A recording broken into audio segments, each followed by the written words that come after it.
Minister update to Parliament on the type of assessment undertaken by the Ministry drone team during natural disasters. Thank you, Mr. Speaker. Thank you. I call on the Minister for Defence, National Security and Policing, Rural and Maritime Development and Disaster Management, the Honourable Inia Ratu. You have the floor, sir. Thank you, Mr. Speaker, sir, and I thank the Honourable Member for this question. This is one piece of gadget that really excites us, and of course it really helps us a lot in the work that we undertake at the NDMO office, Mr. Speaker. Sir, Mr. Speaker, the new emerging technology on drones are being used worldwide in the areas of humanitarian response and rapid situational assessment. We are thankful to the Australian government and New Zealand for providing us with 2 drones. The type that we have are the multi-roto drones. In terms of how it's being utilized in terms of assessments during disasters, Mr. Speaker, sir, one is on aerial surveys and assessments. Although we all have fixed wing aircrafts that help us, or rotary wing aircrafts that help us in this as well.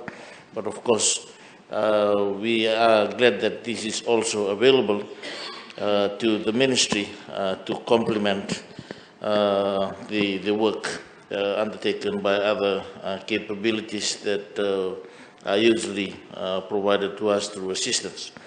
We first used this aerial assessment in Nambukelewira, Mr. Speaker, sir, during the landslide, and it allowed us to capture the hard-to-access areas, considering the safety of our people as well. And this was also used during the assessment in 2019 in Rombuta, the Rombuta landslide up in Navosa. 2 is on damage assessments, Mr. Speaker, sir, during Tropical Sarai, Cyclone Sarai, post-Tropical Cyclone Sarai in December 2019 in Kandavu. We also utilized this, and we found out that drones really accelerate the situation assessment, information sharing, prioritization, decision making, and of course it's very cost effective as well, Mr. Speaker, sir. Also, with the use of photogrammetry software, our geospatial team are able to do risk assessments and disaster preparedness. What they do, Mr. Speaker, sir, is with the software, they analyze the elevation and generate 2 3D models, and we are now able to demarcate areas within communities that are exposed to coastal inundation. A few villages in Wonolevu were affected in Kia and most of the coastal villages, and we deployed this in Wonolevu, and we should be able, in terms of risk reduction and preparedness, be able to provide some information to our coastal communities in advance.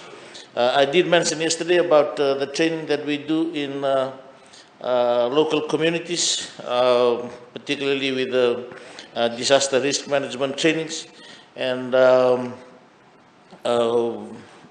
recently, with the trainings that were conducted in 2020, particularly in the province of Televu and in Rotuma, the drones were used to map the evacuation routes for the communities, so that they can easily identify routes that are safe for them, should there be a need for them to use it. Because we have found out, Mr. Speaker, sir, that drones and the data manipulation, through data manipulation, we are able to scientifically prove why a route is safe for evacuation.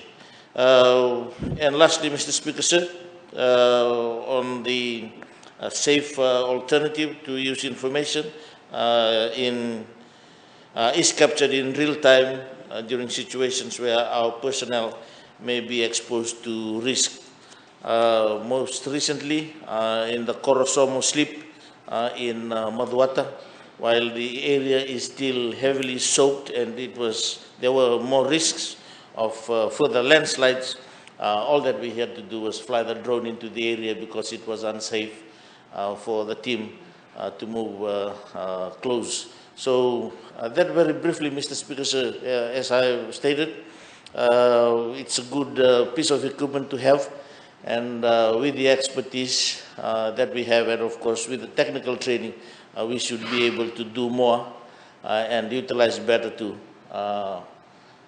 if the needs do arise, and of course help us as well in terms of our disaster preparations. Thank you, Mr. Speaker. I thank the Honourable Minister. We'll move on. There's been a change in the next oral question, and I give the floor to the Honourable